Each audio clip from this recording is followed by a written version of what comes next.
What's up, everybody? Justin here, back with a new video, a new countdown video.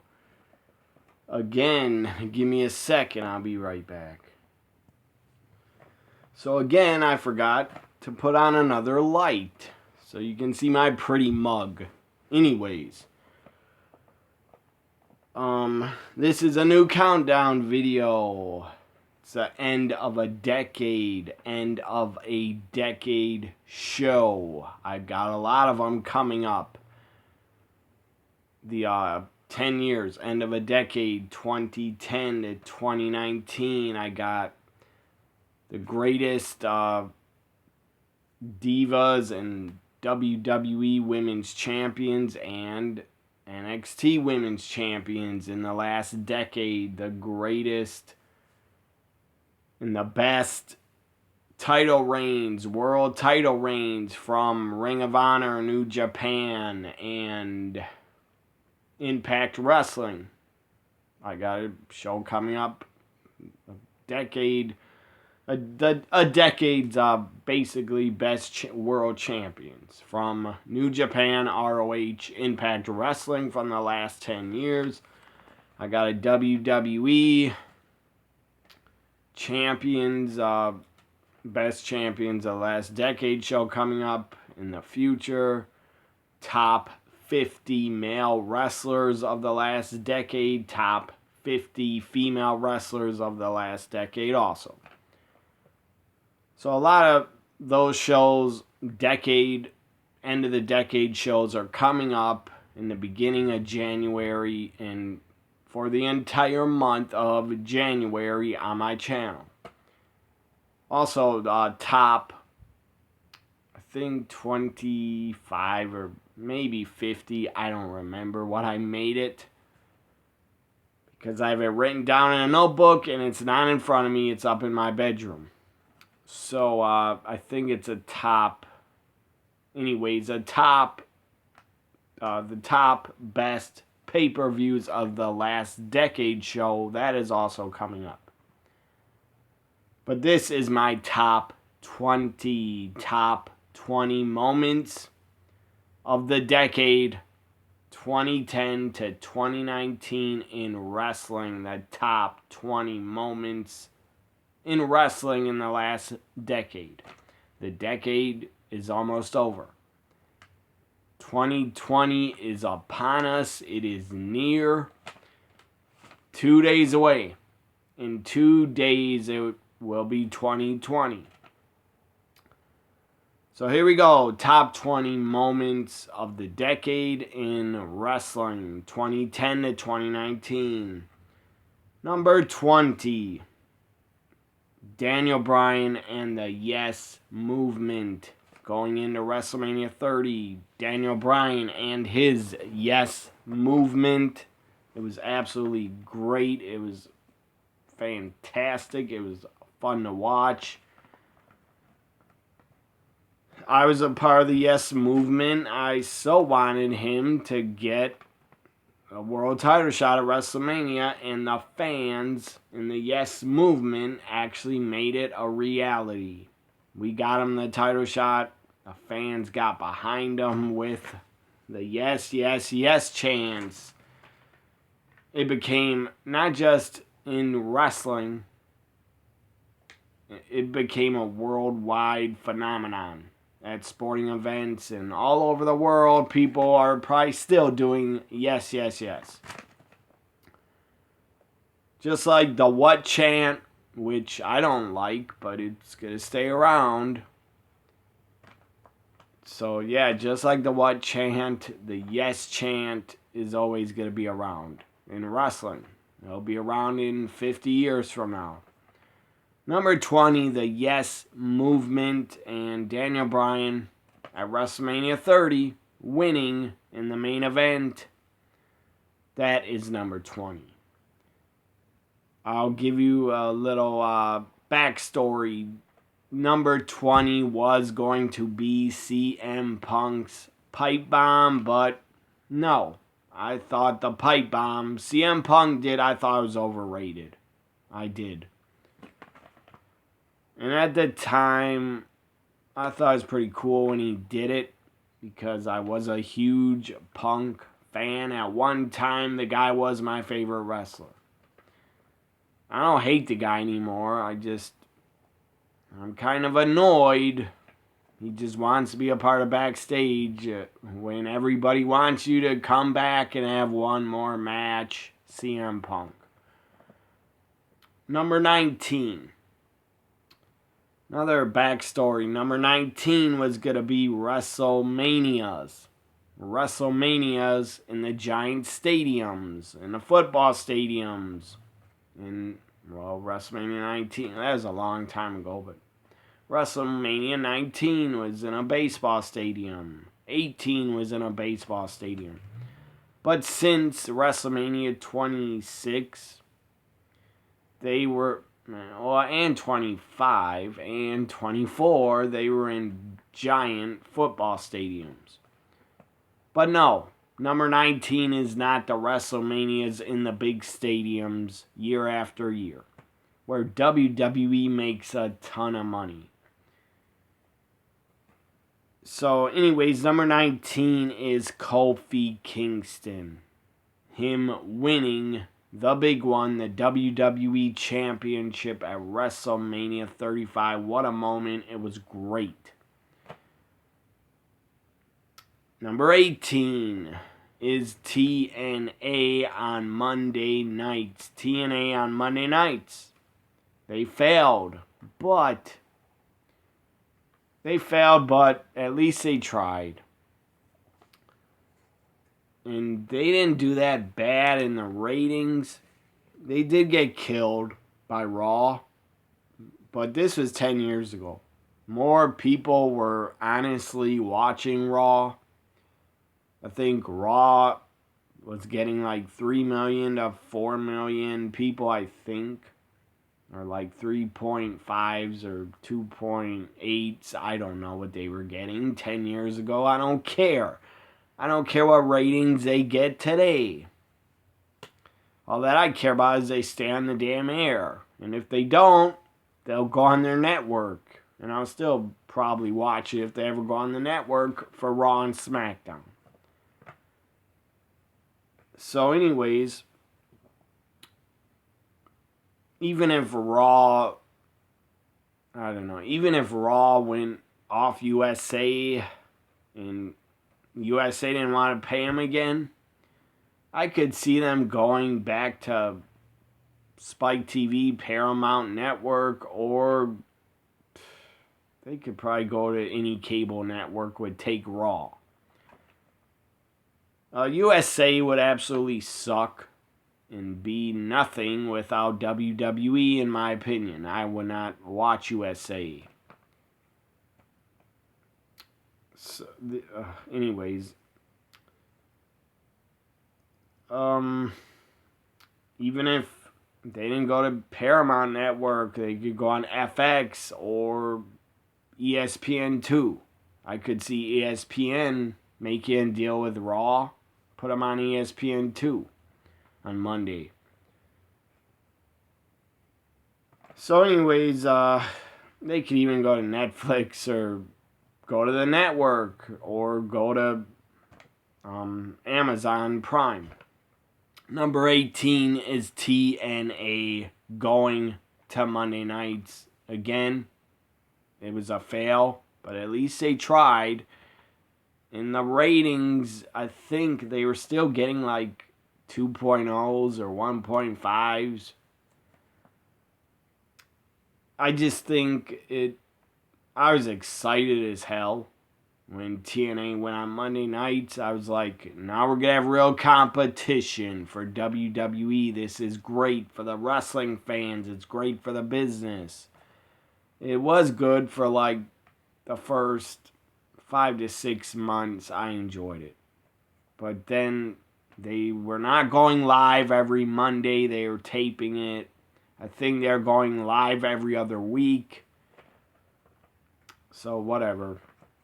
I think it ended, TNA on Monday nights lasted maybe till 2011 or right before 2011, I don't remember.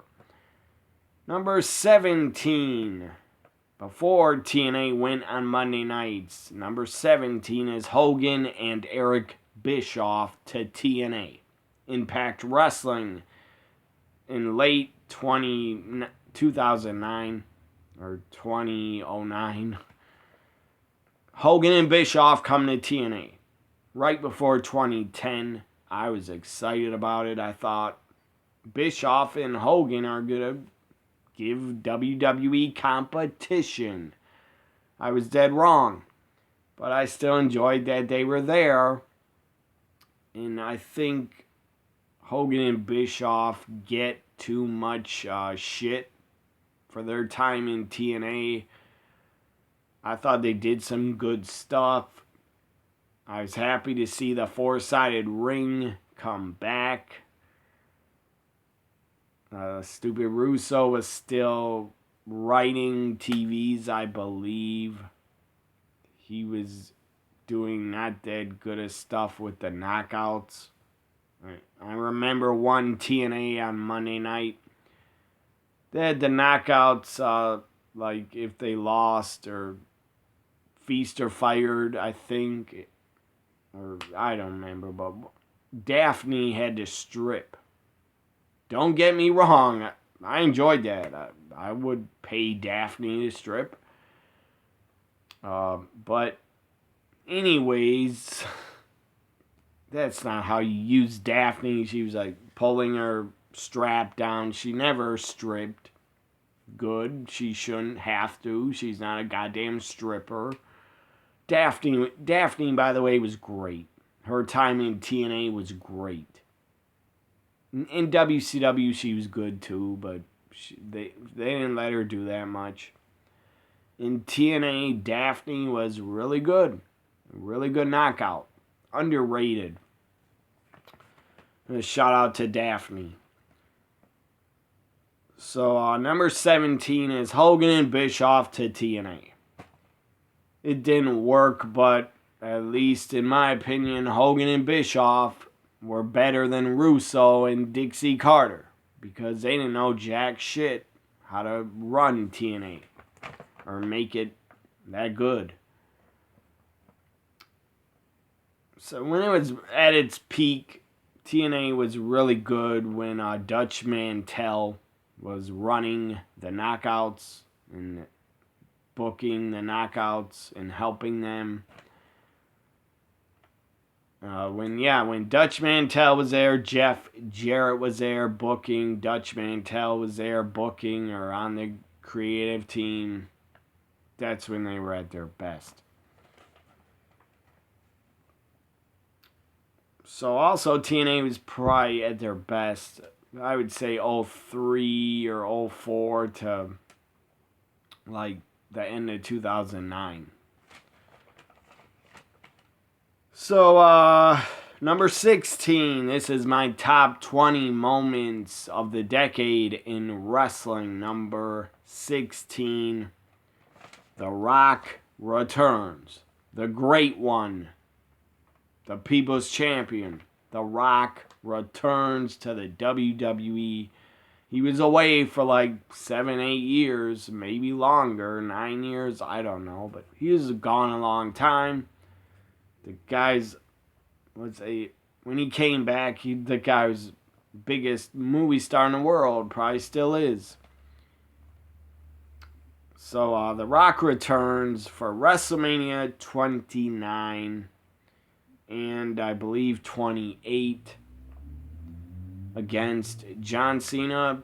It was a perfect matchup for Rock to go against Cena. The build-up was really good. Once in a lifetime, then they had a rematch. So it was twice in a lifetime.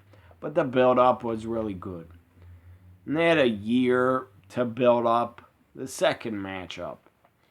One of the matches, Cena-Rock at WrestleMania, one of them I think was for the WWE Championship, I'm pretty sure. Because The Rock defeated CM Punk to win the title. He didn't need to have the title then, but so what? Number 16, Top 20 moments of the decade in wrestling. Number 16, The Rock returns. I was happy to see him back. The guy's one of the most entertaining wrestlers. Just not even characters, just wrestlers and people in the history of the business. The Rock is definitely one of the great ones. I wouldn't put him on my Mount Rushmore, but the guy was great. He wasn't in wrestling that long. He was in it from the late 96 until 2004, WrestleMania 20, he was gone. 2003, he was gone a lot of the year. 2003, I think he only wrestled twice. Or 3 times. Hogan, Austin, Goldberg. And then he's gone after all 3. So Rock was, his last match was WrestleMania 20, and then he left until WrestleMania 28. So it's 8 years absence. Number 15. Number 15 is two different categories. So number 15 is a tie. First, it's Jericho to AEW. That was huge. That was pretty damn shocking. Chris Jericho to AEW, All Elite Wrestling.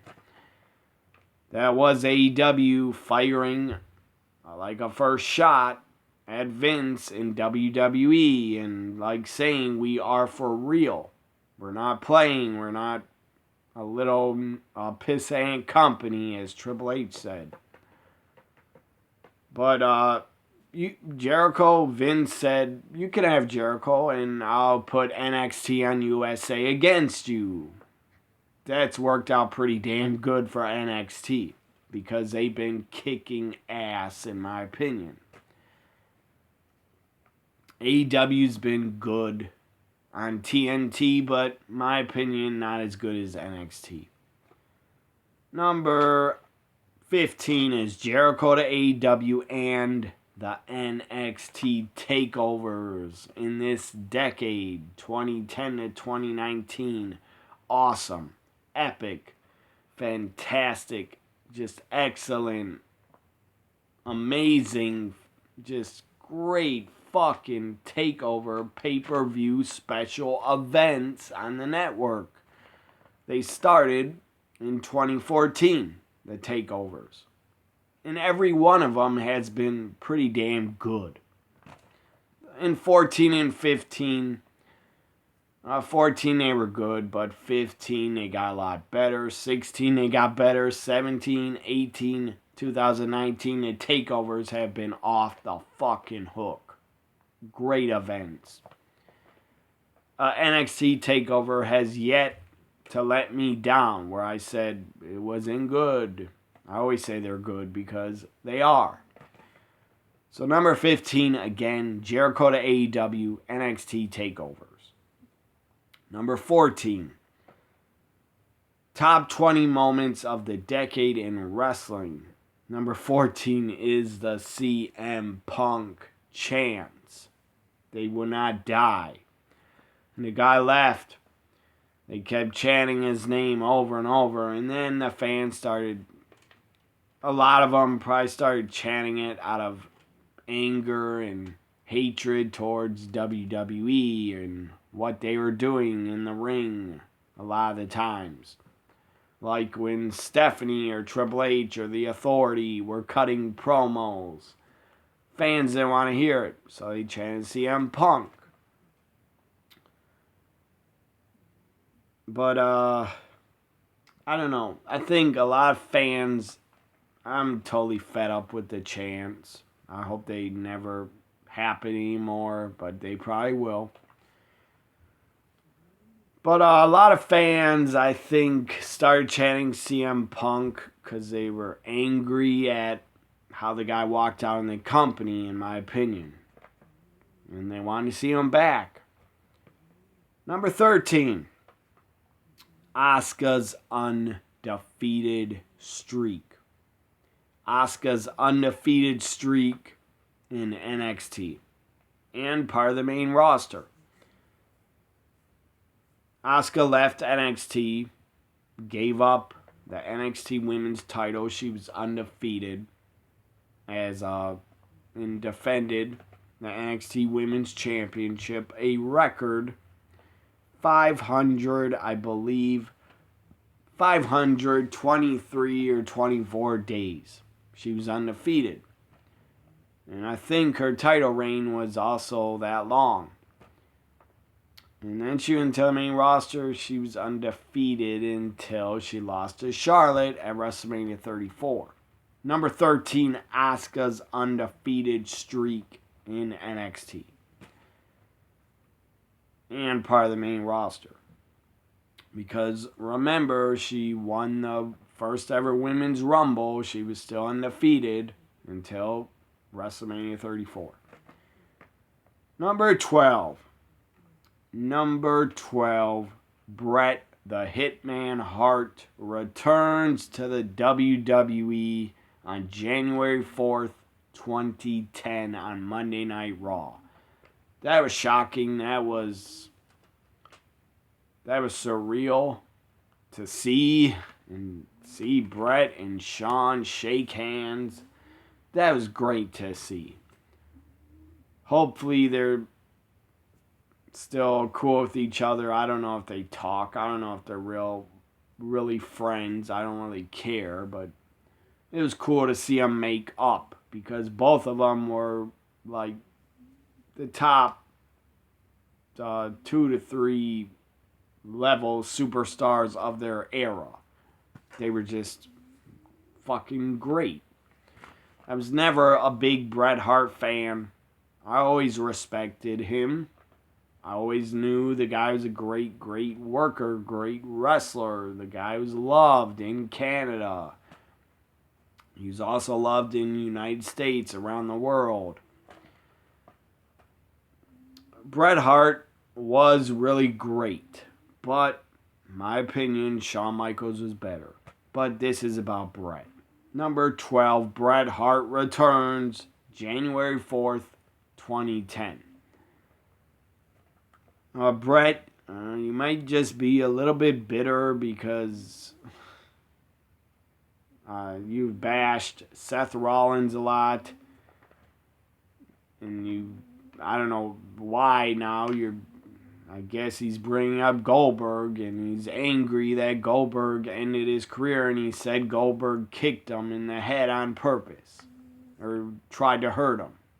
I doubt that. As I heard Goldberg respond recently on YouTube, Goldberg said in a video he's being interviewed at, like a Q&A, Goldberg said if I wanted to hurt Bret, I would have hurt him and he wouldn't have got back up. That's what Goldberg said. If he wanted to really hurt him, he wouldn't be able to get back up. Or he wouldn't have. If he hurt him, if he really wanted to hurt Bret, he wouldn't have been able to get back up. Number 11. Only doing the top 10 right now. Number 20 to 10. And then I'll do another video. Sometime later in the week. Maybe I'll upload it Tuesday or Wednesday or Thursday. Number 11, Anthem buys Impact. Anthem buys Impact Wrestling and basically saves them because now Impact's on Anthem. Impact is on Axios TV because now they own Axios. Even though Anthem has bought Impact and probably has put a lot of money into them, bought a network, Axios, so they could put Impact on a good network. Even though I don't get Axios on my cable package and I'm not going to pay any more to get it. But I could find Impact online if I really want to watch it every week. So, number 11 is Anthem buys Impact Wrestling. Yeah, that was huge. because Impact would have died. But I will say Billy Corgan. That guy saved Impact. Before Anthem bought him, Billy Corgan was putting his money into Impact for them to run a pay-per-view because they didn't have the funding to run a pay-per-view. And Billy Corgan had to write a check, like I think $600,000 to put on I think it was a Slammiversary like 1 or 2, 3 years ago. So Billy Corgan really saved Impact.